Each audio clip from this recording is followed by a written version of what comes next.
But good evening, everyone. Good evening. We're so excited to have you with us this evening to talk about the Culturally Responsive Teaching and Learning Master Teacher Project that we are going to be running in partnership with the Kaufman Foundation. My name is Africa Afeni Mills, and I am the Senior Manager of Inclusive and Responsive Educational Practices with BetterLesson, and I'm so excited to be here with you this evening. I've been working with BetterLesson for the past like 3.5 years. Prior to that, I started out my career as an educator in elementary schools, upper elementary, like fourth and fifth grades, and then moved on to teacher leadership and involving school-based coaching, and now involved with mostly virtual coaching. And I'm just really thrilled to be here. And I want to pass the introduction over to my colleague, Monica Washington. Hello, everybody. Thank you so much again for your patience. As Africa said, like we were set before we came in. So that's what technology does, right? So Yeah. my name is Monica Washington, and I am an instructional coach for BetterLesson, and I have been with BetterLesson now just about 2 years. Before that, I taught middle school language arts for 7 years, and then high school English for an additional 12. I'm the 2014 Texas State Teacher of the Year. All And right. thank you. And I'm super excited to be here with you too. And just some logistical points to know that if you are wondering, we cannot see you. So you can see us, we think, we hope, but we cannot see you. You will have questions and answers at the end. And so if anything comes up, feel free to use the chat box to chat your question to us. And when we make it to the questions and the answers at the end, if you would like to say something verbally, you can unmute yourself. Right now you are muted. You can unmute yourself if you need to say something, but the chat box is fine and we'll take all the questions at the end. So with Yes. that, And we'll go. actually, before I transition to the next slide, our colleague Juan Matos is pictured here as well, because all the three of us make up the Inclusive and Responsive Educational Practices team. So just wanted to give a shout out to our colleague Juan, who's not on the session with us tonight, but is definitely a wonderful part of our team. Absolutely. All right, so I'm going to the next slide. Yep, Good deal. there we go. All right. So I just want to start by putting this quote from Gloria Ladson Billings here, who is the guru for all things culturally responsive teaching. She's the go-to person. Anything that you want to know, need to know about it, she's your person. And so this is the definition that we feel is the beacon for all of the work in this area. And I'll just read it, even though I know you can see it, just to ground our work. All instruction is culturally responsive. The question is, to which culture is currently oriented? I think that's a really great point, right? And then at the bottom of that, you see culturally responsive teaching and learning is a foundational approach to instruction based on the understanding that culture is central to learning. Culture informs how students communicate, think, learn, and interact. And that is how we want to always think about culturally responsive teaching.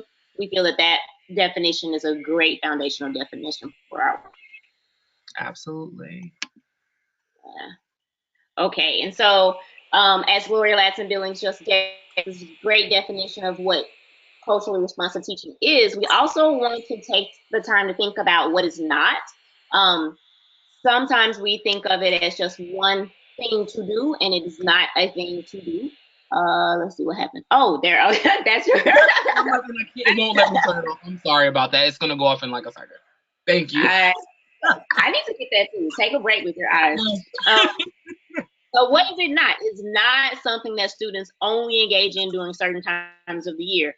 Martin Luther King Jr.'s birthday, Black History Month, those certain times of the year where we just like, yay, we're culturally responsive. Okay, put that back in the box. And now let's go back to our regular scheduled curriculum.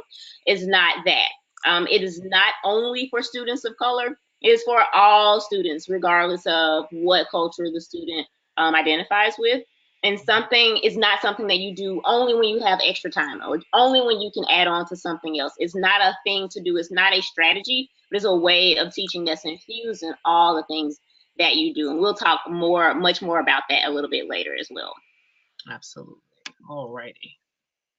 Okay. And so as we are thinking about, we're in this ballpark of thinking about what culturally responsive teaching is not. We also want to think about the models we use when we are studying, when we are looking for ways to increase our professional knowledge around culturally responsive teaching. And there are so many different frameworks out there right now that I know from, teaching, and after, and I know from teaching school for many years that these frameworks have been used as training models for teachers, book studies, and sometimes it's great to have a framework, something to guide the work. All the time, I think it's great for that. But we have to be careful about the frames that we choose to make sure that those models that we're using as our go to information for culturally responsive teaching are not making assumptions about students and their families, not coming from a place of deficiency or deficit models, that they're not emphasizing behavioral norms, like everybody must obey, must be uniform. We must treat these students as though it wouldn't say jail, of course, but in such a way that they're so structured so that they can't quote unquote get out of line. Some of the models that you see on the screen can be good, like I know some schools use teach like a champion. Not everything is wrong about it, but as we do this work together, we want to make sure that we are discerning and that we are going into these models and looking at what works, what doesn't work. Just like what we do when we teach students and we have a lesson plan that may work this time, may not work next time, or we learn more and we do better, right? So Ron Clark has his Essential 55. If you, Africa and I had a chance, was it 2 weeks ago, 3 weeks ago, to see him? Oh my God.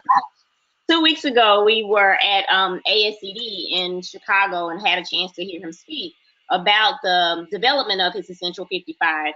And through that, we learned that he developed those for a specific set of students based on the work that he was doing with them in terms of, classroom, building relationships with them, and also taking them out of the school. So if a teacher were to pick up Ron Clark's Essential 55 and say, I'm going to do all 55, they may not apply to those students in your classroom. So perhaps there are some things you need to go through and figure out what works and what doesn't work. So we just want to say caution when we're looking at frameworks and making sure that we are thinking about what works and what doesn't work for our students. Absolutely. Thank you so much, Monica. So now I want to take some time to talk a little bit about the need that we see for a culturally responsive teaching and learning master teacher project. So years ago, when Better Lesson first started, it began with a lot of work around a master teacher project, a series of master teacher projects actually, where there were teachers who were recruited from around the country who applied to be master teachers with Better Lesson, and the aim was to be able to build standards aligned, high leverage, student centered lessons that all educators who really wanted to have access to them would be able to access.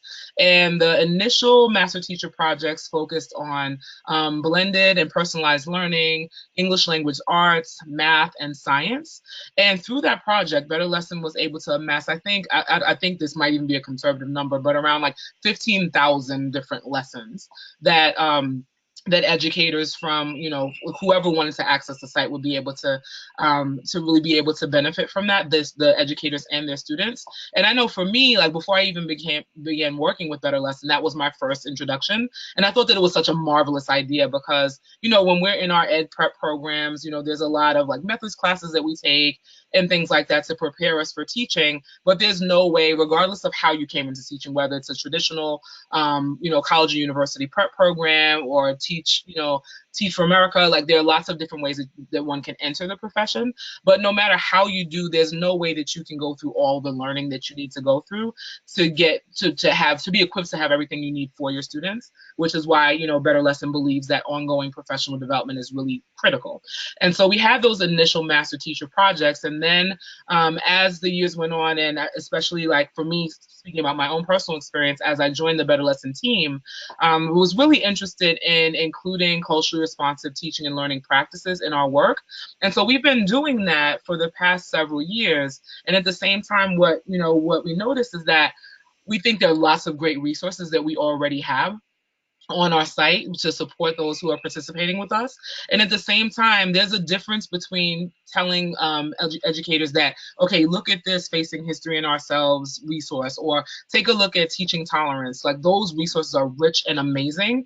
And I love the fact that they're provided without cost. And at the same time, it's not the same as being able to see what this looks like in action with teachers and their students in the classroom and in their schools.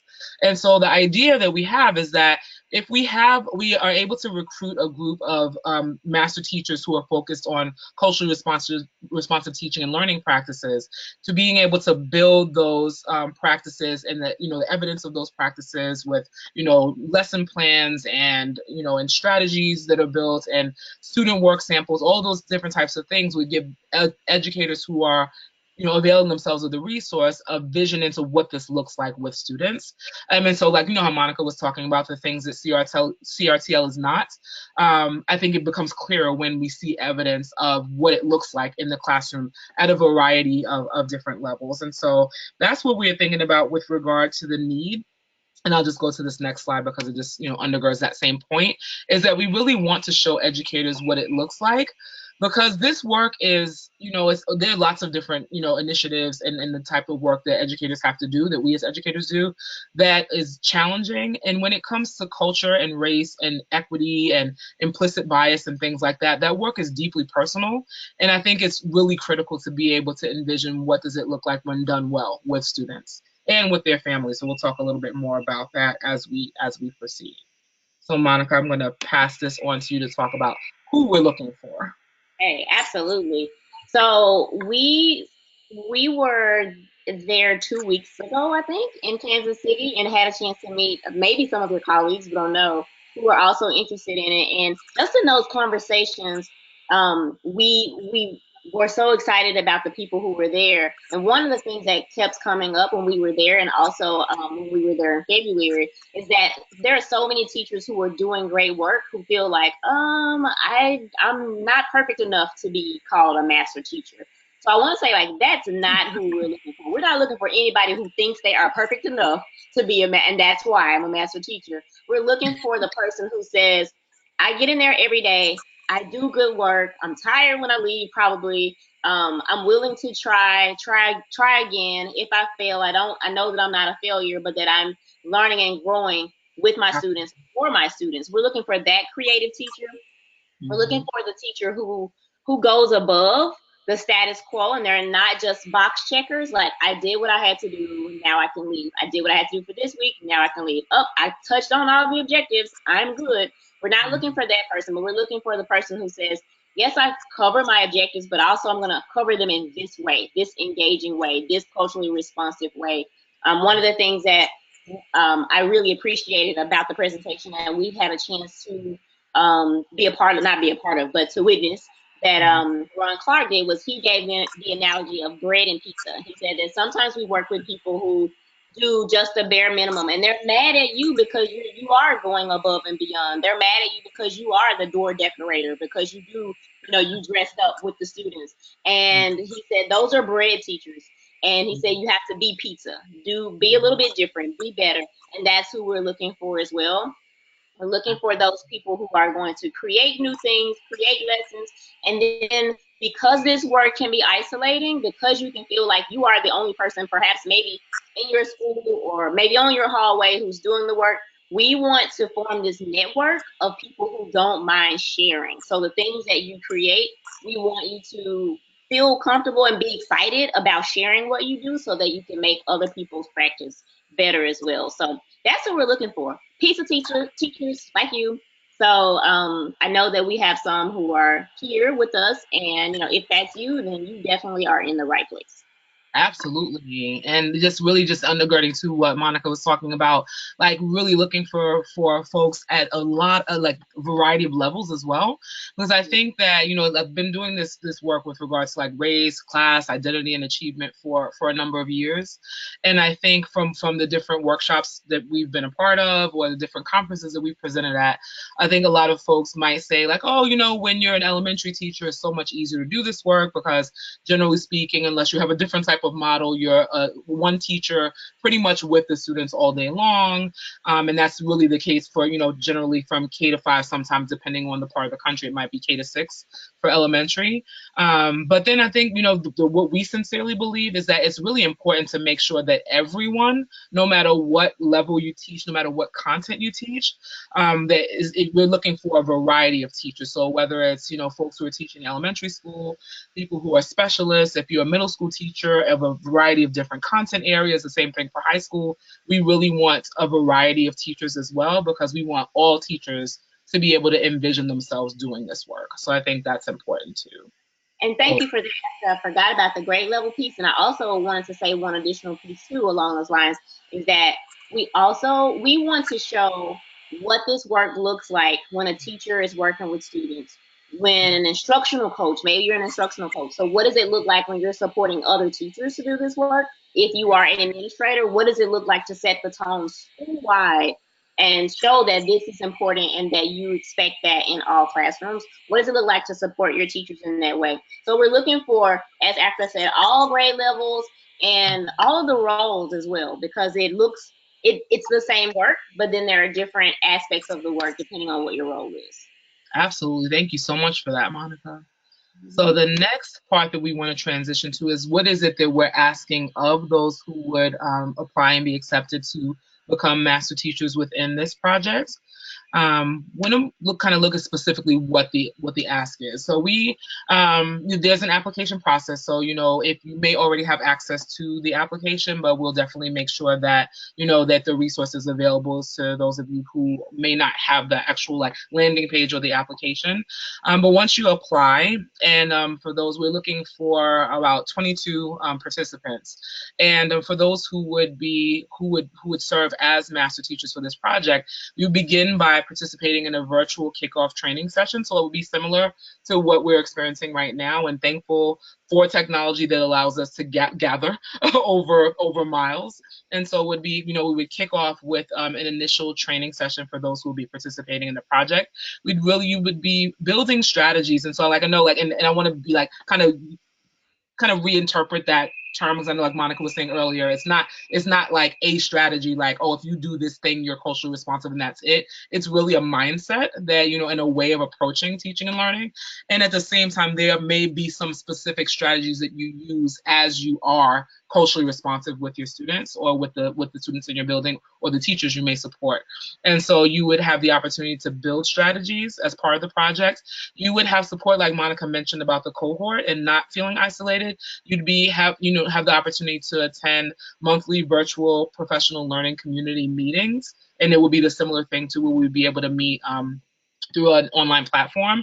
And then you would attend and present at the end of at an end of project conference, and that conference would take place in Kansas City.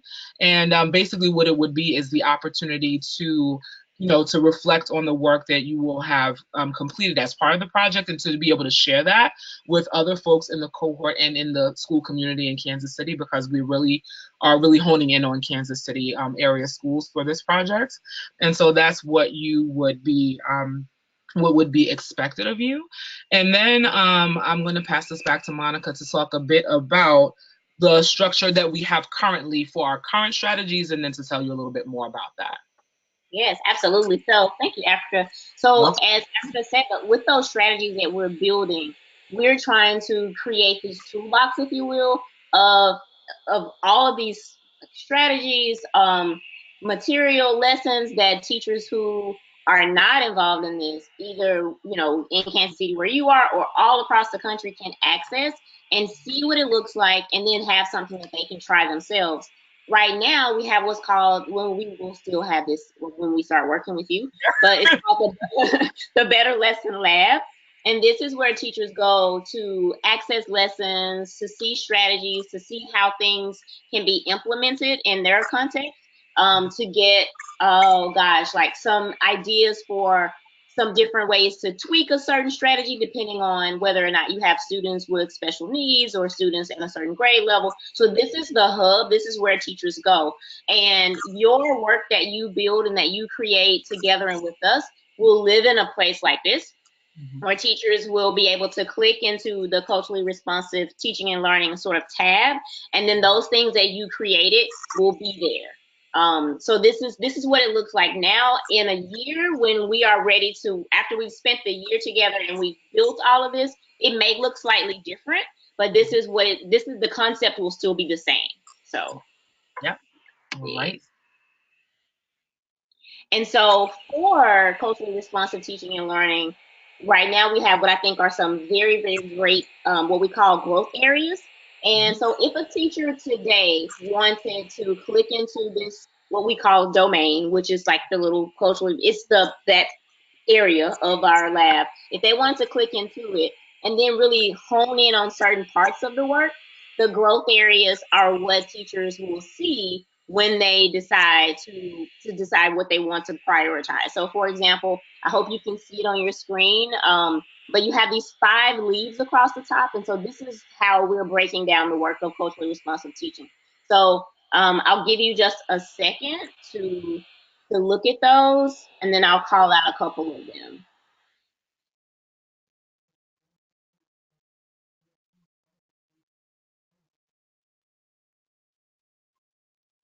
Okay, so they're all important, but if you look at them, look at the second one. I ensure that my curriculum is inclusive of diverse cultures and viewpoints. Perhaps a teacher wants to just really zero in on how to do that piece. Perhaps it is very important in a certain setting. It's important in all settings, but suppose that a teacher wants to start with building the relationship with the caregivers and community stakeholders. Maybe that's where a teacher needs to start in their particular setting. So they will be able to click into that and see what materials are available to be able to do that part of the work. So because the work is big, as you all know, and so that's why we use the growth areas to sort of chunk the work, if you will. I know teachers know that word chunk. So Chunk yeah, that's a great way to describe it. All right. All right. So, in looking at Okay. this So yeah, so this is an example of one that currently lives at, and you can see, I don't know if you can see the little circle, it says strategy author, that's Africa right there. And if you were to look in our lab right now under culturally responsive teaching, all of those pretty much have her face. I think like two or three have my face. And as she said, she's looking forward to seeing some other faces on some of the strategies that are in the culturally responsive teaching and learning domain. But this is what it would look like for someone. It may look, like I said, slightly different, but this is what it currently looks like. And I can't imagine that we're going to change the bones of how we structure it. So a teacher would see the title of it. This one is identifying and addressing implicit bias. And you can see a teacher can favorite a strategy that can be recommended by a coach. So and I should say this too. So the things that you create are not just going to be accessible for people across the country. They also will be used by our coaches who can see something that you created and know that they have a teacher who might benefit from something. So a coach can recommend a strategy that you created or helps create to a teacher that they're working with.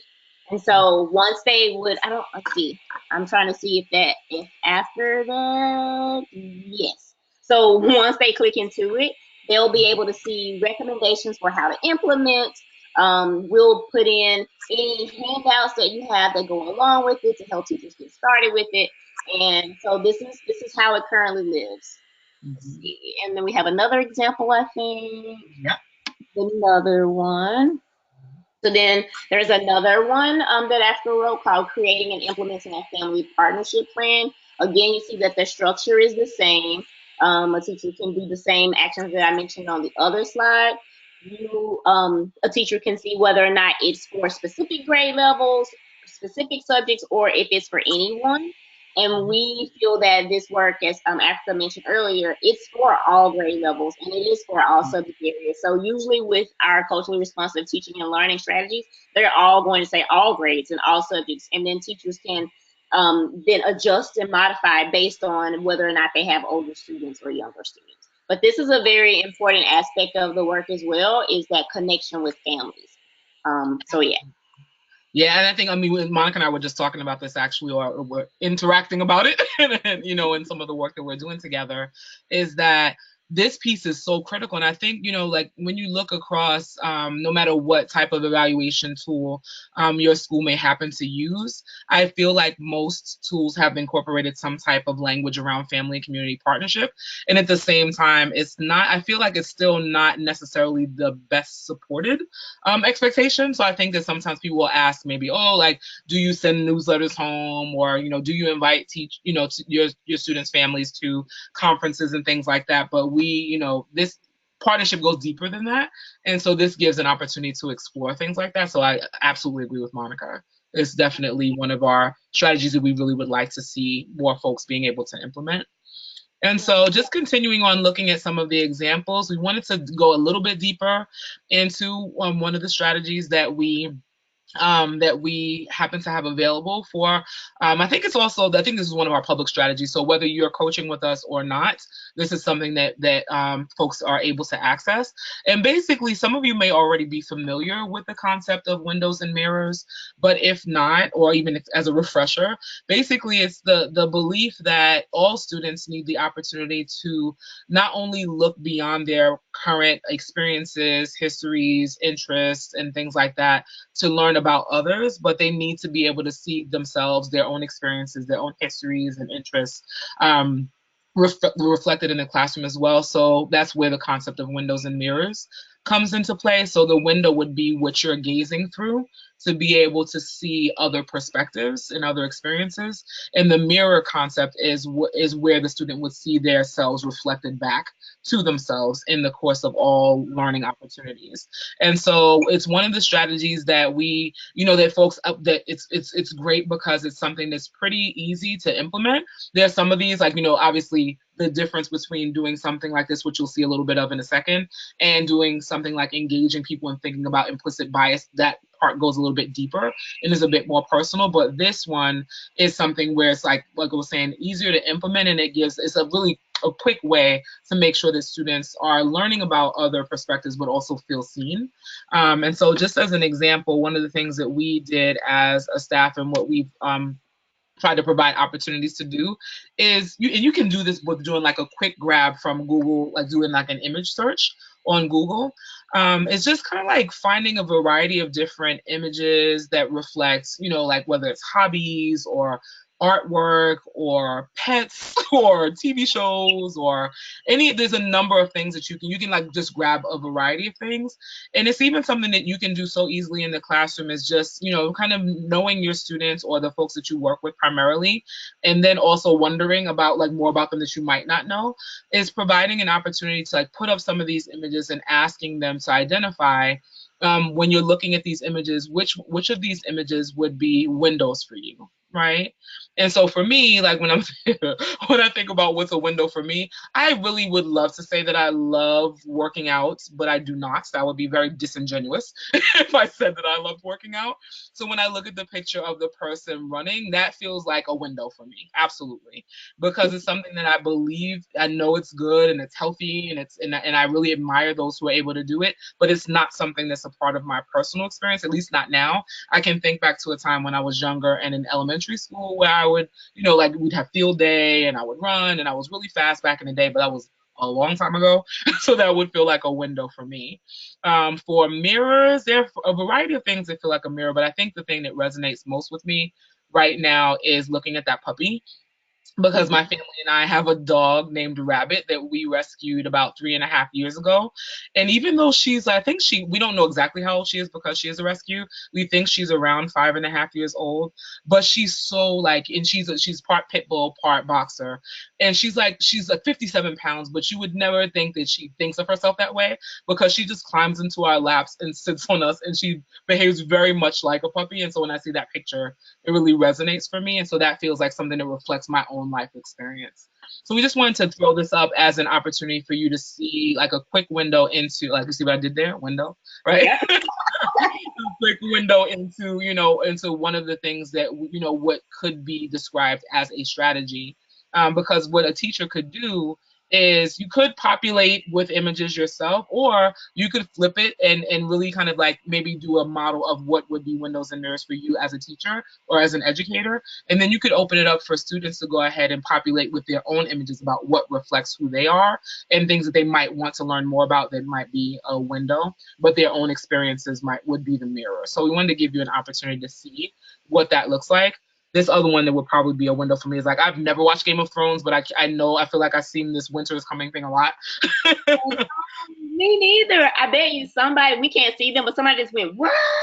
They have never seen that. I know. I'm just like I'm Yeah. lightweight.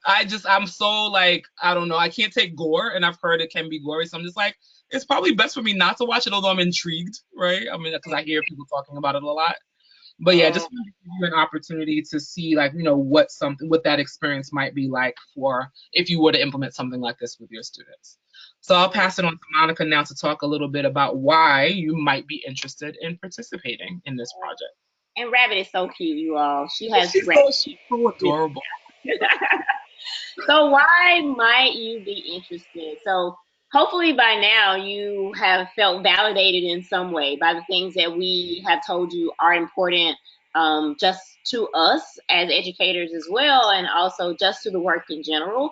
So we feel that if you focus on understanding your cultural background, your students' cultural backgrounds, this may be something that makes you go like, yes, I've been looking for something like this, right? So you feel that that's important, even if you are a math teacher. You don't see math as the only thing that you are going in there to do every day. Like, yes, you're teaching math as a content, but you're teaching people, you're teaching children who live and breathe, have, dreams and hopes and backgrounds. And so if that's always at the forefront of your mind, then you might be interested in this. And if you unpack your own curriculum, that math, that science, that ELA, through that type of lens, that CRTL lens, then this is probably something that makes you happy as well. And you know and understand that being intentional about the relationships that we build with families and communities is an important part of making your students feel more successful and more supported. If that's something that drives you as well, then this may be something that you're interested in. All of those things are so important and not easily separated from what you do with content. Even though people do it every day, it shouldn't be easily separated. And so wanted to talk too about some professional and some personal benefits of this. And we'll just call it out. Dun, dun, dun, dun, dun. So yes, little OJ's, a little money involved. So there is a $3,000 stipend. You are a professional, and we respect your time and we respect your expertise. We value it so much, and we're super thankful for the Kaufman Foundation for funding this. I think it's we both had different fellowships and things like that, and I have not ever had one day provided me with a $3,000 stipend. So I think it's awesome. So let's just put that out there. Like, that is great. Any extra money is great money. Mm-hmm. And then also the increased efficacy, right? So you're going through this year-long process that we hope will be enriching and validating and will help you build, your own capacity as a teacher and as someone who values this work. That you are coming out of this certified as a master teacher.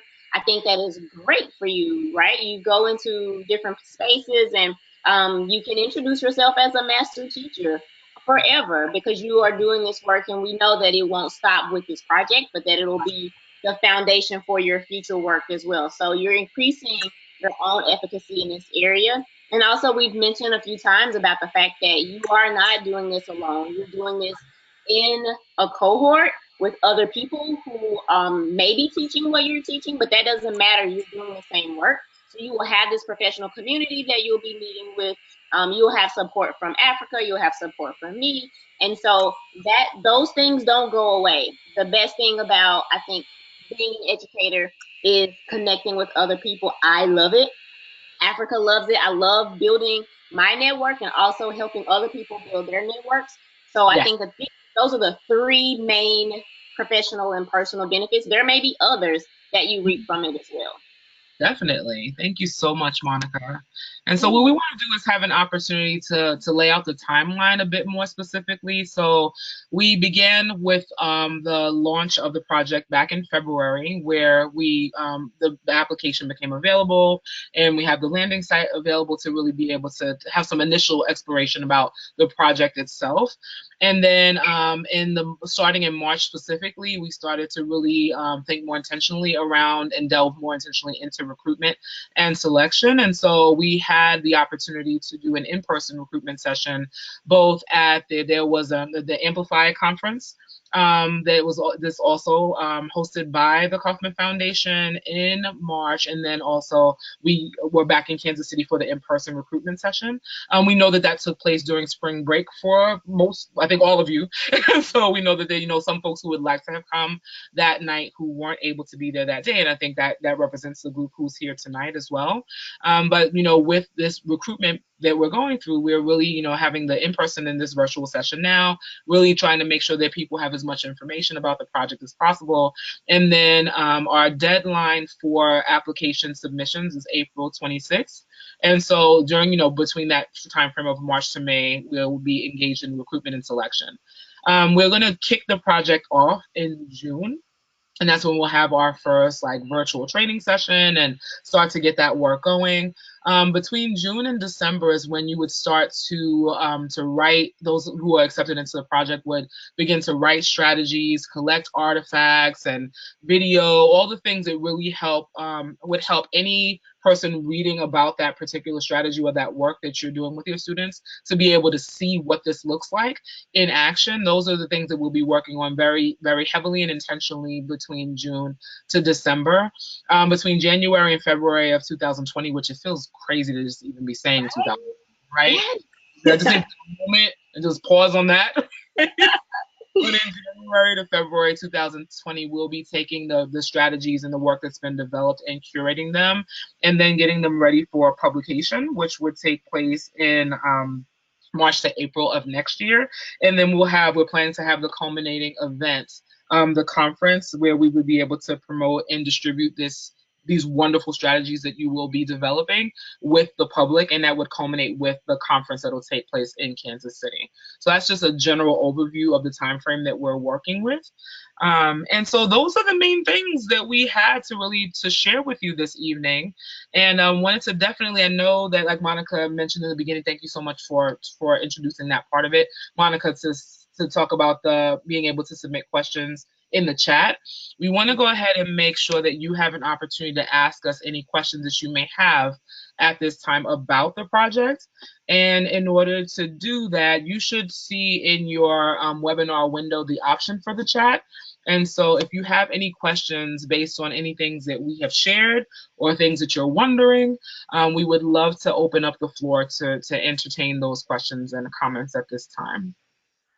Absolutely. Yeah. And we notice sometimes, especially when in the webinar setting, you need some time to type. So we definitely want to have some time for that. But I got to tell you that it's just really, this is the culmination of so many like conversations and dreams about this work. And I'm just really excited that we're to this point of being able to engage with those of you who are really excited about this work too, and to form a community of support around creating supports that are going to help. Ultimately, we're trying to make sure educators have what they need to be able to give students the rich and beautiful educational experiences that they deserve, and to provide that support to make that happen. So just so grateful to all of you who are interested in the project. Absolutely. And I noticed that Casey did a hand raise, so I'm not sure, um, Casey, if you wanted to unmute yourself and speak. If you would like to do that, you're more than welcome to do so.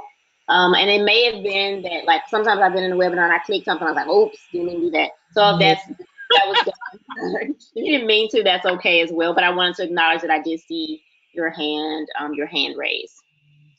Let's see.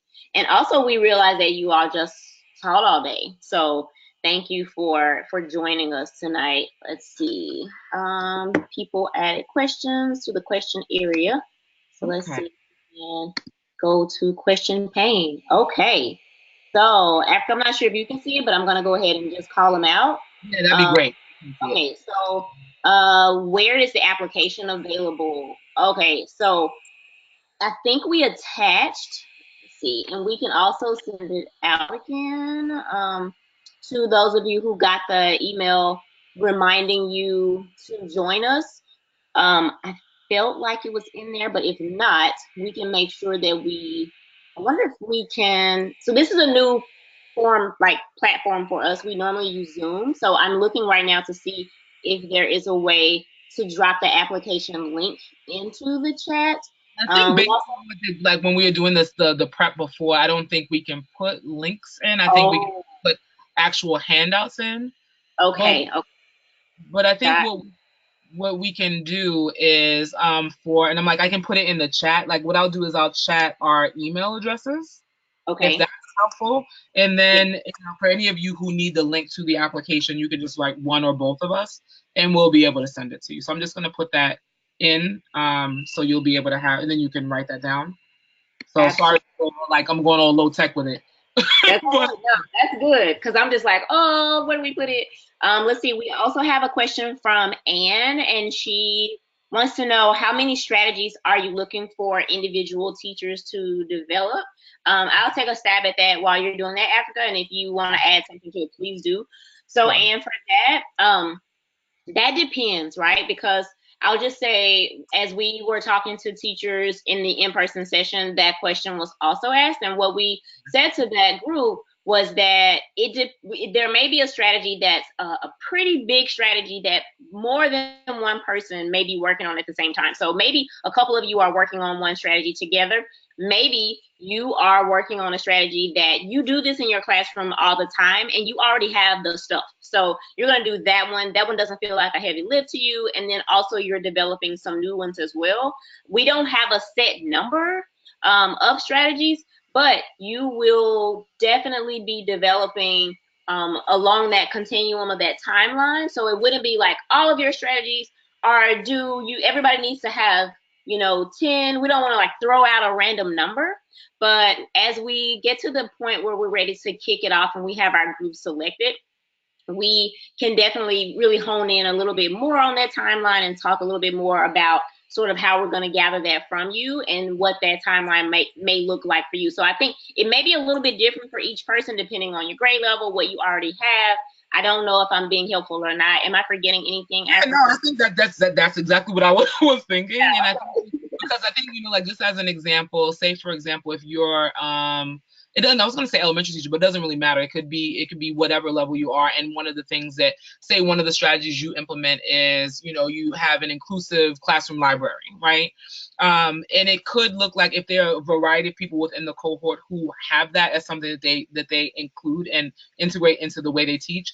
It could be that we would have someone from from an elementary, middle, and high school level all collaborating on that same topic because that's something that you all do. But then you would have your distinct strategies as well. So I think initially we were thinking about like around like 10 strategies Mhm. around that per person, but it's not going to look exactly the same for everyone because say for example those of you who are like administrators and instructional coaches, that would look a little bit different for you as well. So I think it really depends on your role and what you're trying to create. If you're creating something distinct, then and it's like no one else in the cohort is working on that, then that would be strategies. Those are strategies you would develop probably on your own, not on your own without support, but just different from other participants. But if you have like if there's a cross section of an overlapping interest or investment in a certain way of approaching students and their work with families, your work with families, then we would give an opportunity to collaborate on those things. Absolutely. And so Yeah. Emily, I think, had the same question as Anne. So I hope, Emily, if there's something else you want to ask about that, please drop it in the chat as well. But she was asking about to better understand the scope of the work, is there a number of strategies? So that was the same question. And Melissa has a question. Can you explain what this process might look like for an instructional coach who doesn't have their own classroom? Ah, So yeah, I know. I Like, can take a so stab at that one. I can start, and then Monica, you do same yeah, jump in.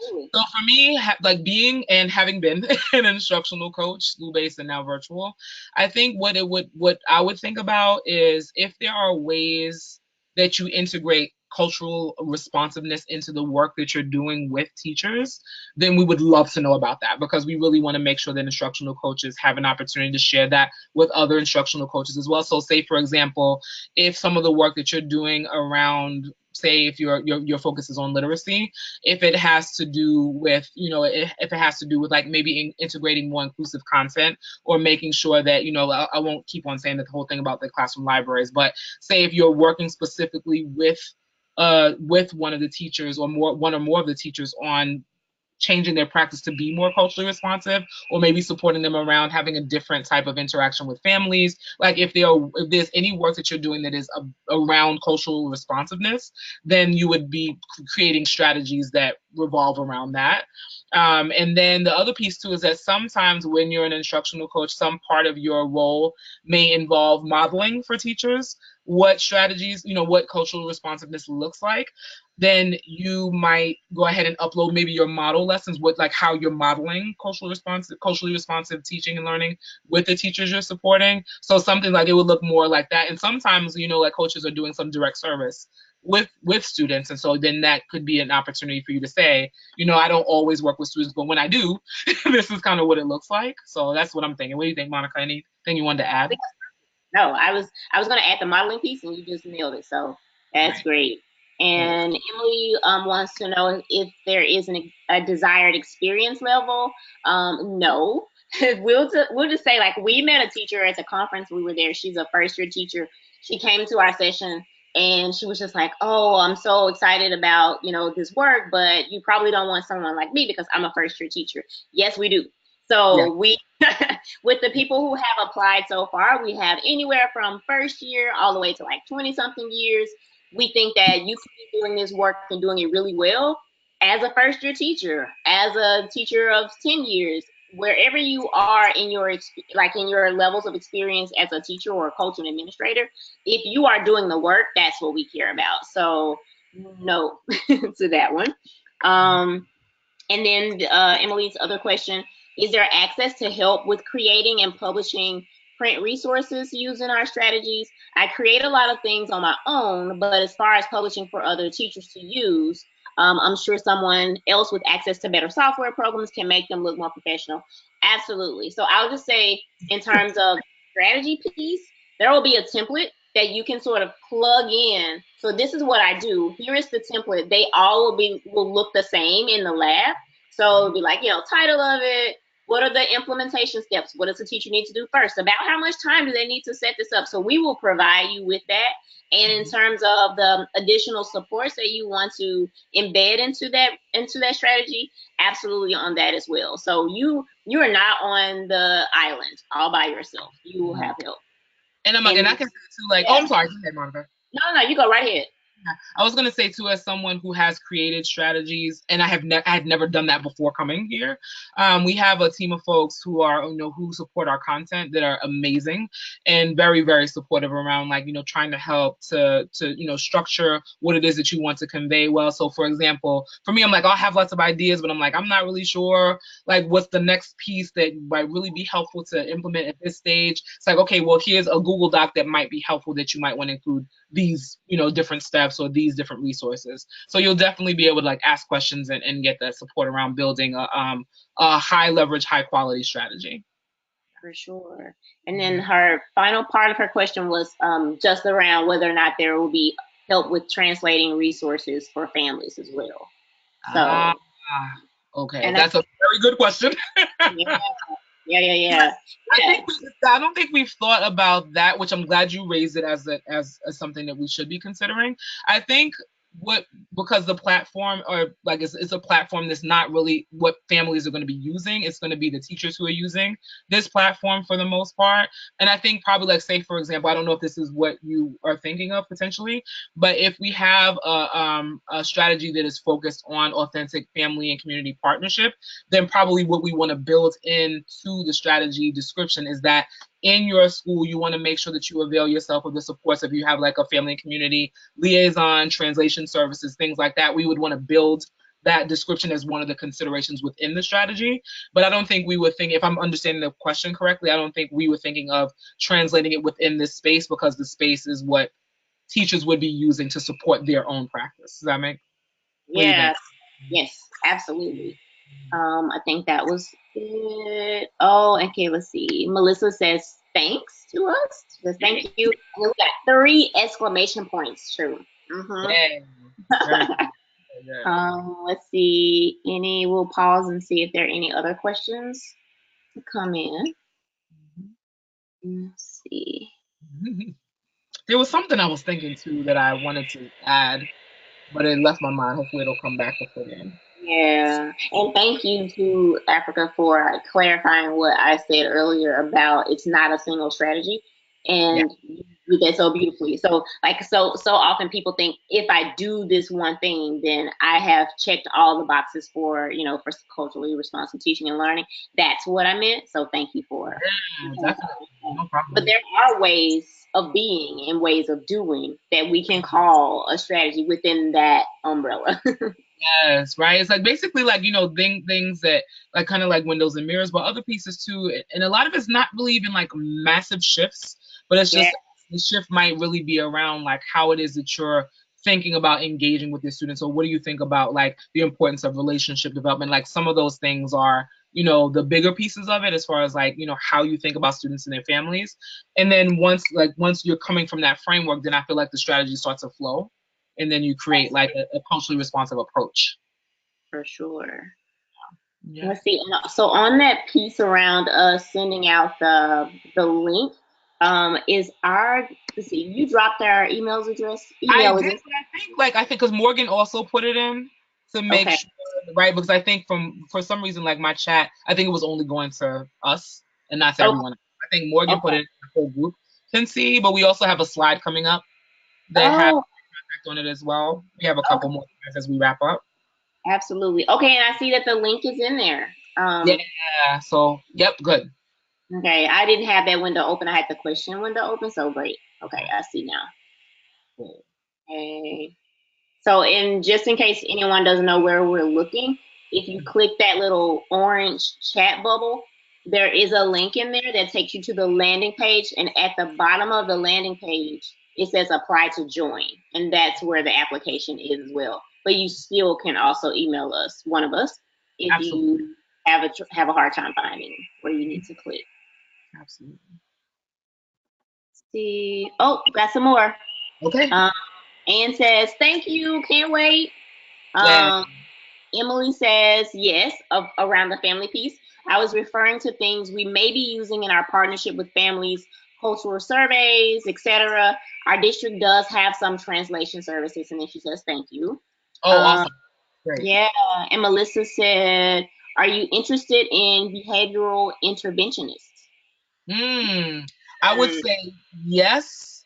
And Mm-hmm. the consideration that we would want to keep in mind is that and this I have like we don't even know each other, so I'm like I have no idea like what the perspective would be as far as like how that work is done.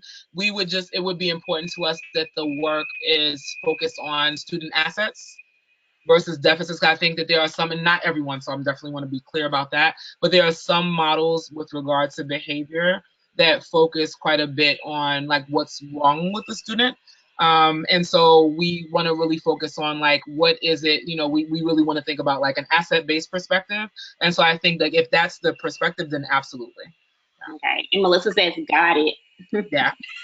All right. Let's see. Um,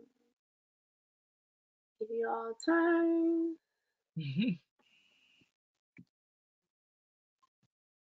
Thank you all for being so engaged. Happy Absolutely. birthday. Yeah. So Monica, Appreciate do it. you want me to go ahead and transition on or wait a little Yeah, bit? sure. And if I see anything else, I'll let you know if it pops in. So the last piece that we have here is just, this is a quote that we really find very sobering and inspirational both at the same time. So I don't know if you're familiar with the work of Enid Lee. I had the opportunity to meet her when I was a new teacher developer with Boston Public Schools, and we would have professional development every Friday, and we'd have different people come in and lead us through the PD. And I got to meet her, and I felt like I was like fangirling because I'd seen all this work. Like she's one of the people that was a co-author on the book Beyond Heroes and Holidays. So I'm just like I can't believe I'm meeting Enid Lee. But anyway, this is one of her quotes. Are you teaching for empowerment and transformation, or for containment and confinement.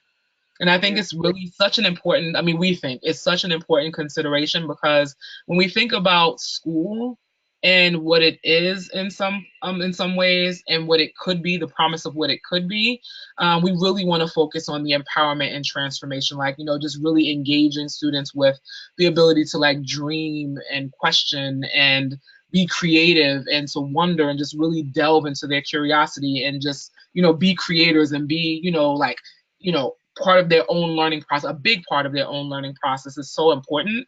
And I think it's really hard because we know we all know what it's like to be educators, especially it's been a long time, I think, of this really focus on a lot of accountability, which really sometimes focuses a bit, I think, a lot too much on standardized tests.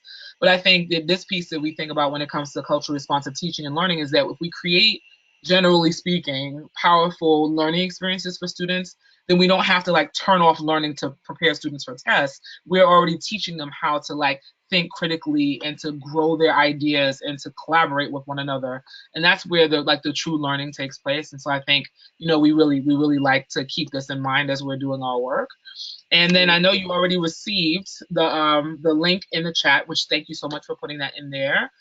So you have access to my email here, to Monica's email as well. And so please, we really just would love to have you apply.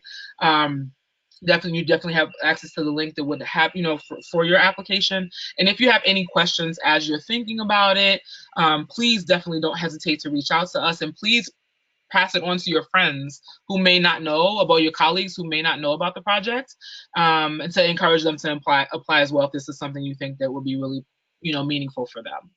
So thank you so much for spending your evening with us. Yes, absolutely. I echo that. I put it in the chat, but yes, thank you all so much for coming, and we're here if you need us for anything. Absolutely. Good night, everyone. Good night. Have a great rest of your week. See, now how do we turn it off? I'm not sure. Oh, you're very welcome. I was like, yourself? Right? Let's see. Okay, so I think. Oh, Oh, okay. Thank you, Morgan. Awesome. Thank you so much. I'm like leaving the webinar now. Bye, Monica. Bye. Bye.